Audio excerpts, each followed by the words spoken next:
Thank you so much. It's such an honor to be here and been so moved by everything I've heard tonight. I used to look at clips of girls hyperventilating in front of Elvis, screaming with adoration, some even fainting. And I have to say, I never understood that kind of fever. Then I walked alongside Douglas Murray in Tel Aviv. At a certain point, I wondered if the Israelis crying, hugging him, thanking him, knew something I didn't. Was this British-born, Eton-educated Gentile actually a descendant of King David himself? Forget Elvis. His was the sort of welcome normally reserved for war heroes. And in a sense, that is exactly what Douglas Murray is. It's true. Like King David, he is not carrying a gun, though he's pretty jacked. He's not smoking out Hamas from their terror tunnels in Gaza, nor is he hunting down Hezbollah in the hills of southern Lebanon, though he has been to all of those places, notebook in hand, as he has been to Ukraine and half a dozen other battlefields of the free world. You see, Douglas Murray is a warrior in a profoundly important battle, and one that has been invoked many times already tonight. And that is the battle for truth against lies in this unending war for this thing that we call the West. It is a war of ideas, of conviction, and of will, necessary to keep not just this republic, but our civilization.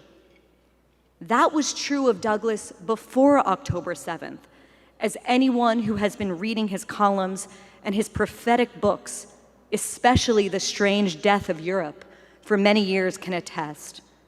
But it was after October 7th, when the well-heeled and the pedigreed threw their lot in with Hamas, that Douglas Murray grabbed his pen and his microphone, more powerful than the sword or even the slingshot, and leapt into the fray. He has not stopped fighting with his words and his wit, with his deep sense of history, and with his firm grasp of our present moral crisis.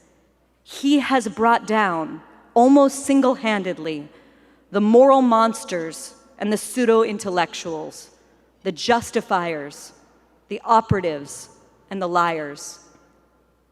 Edward R. Murray famously said of Winston Churchill that he mobilized the English language and sent it into battle. Now, Douglas, of course, is British, which means he is physically unable to take a compliment, so I'm sure he's going to despise the comparison. But who in this room can hear that line and not think of Douglas Murray? Douglas, who has written of America as amazing not by accident, but by design. It is time he has written that we understood that design and paid due reverence to the designers themselves. Douglas, who has written of Israel and of the generation fighting this war, people will write books about this generation.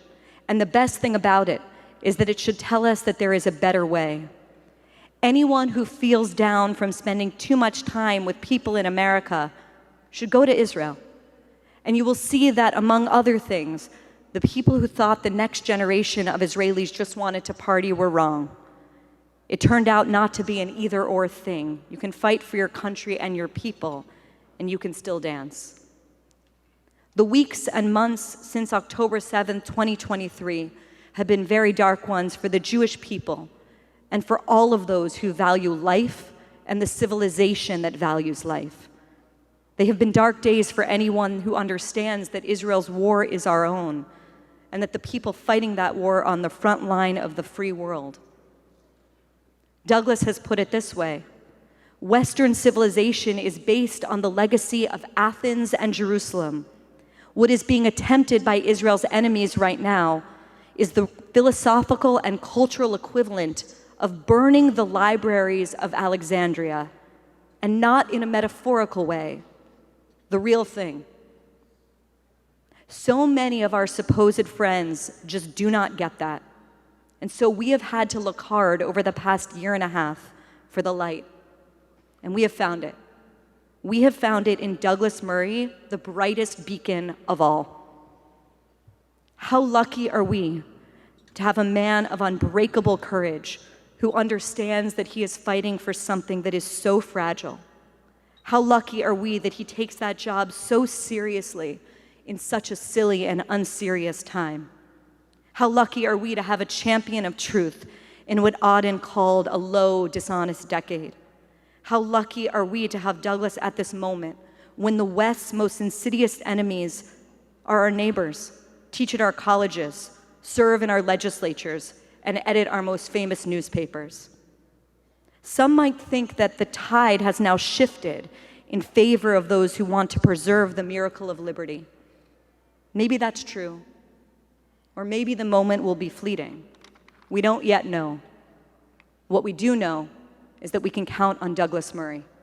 What we do know is that he will never, ever tremble, never waver, and never give up in the fight for the good and the true. And what we also know is that we are forever in his debt. Please join me in welcoming Douglas Murray.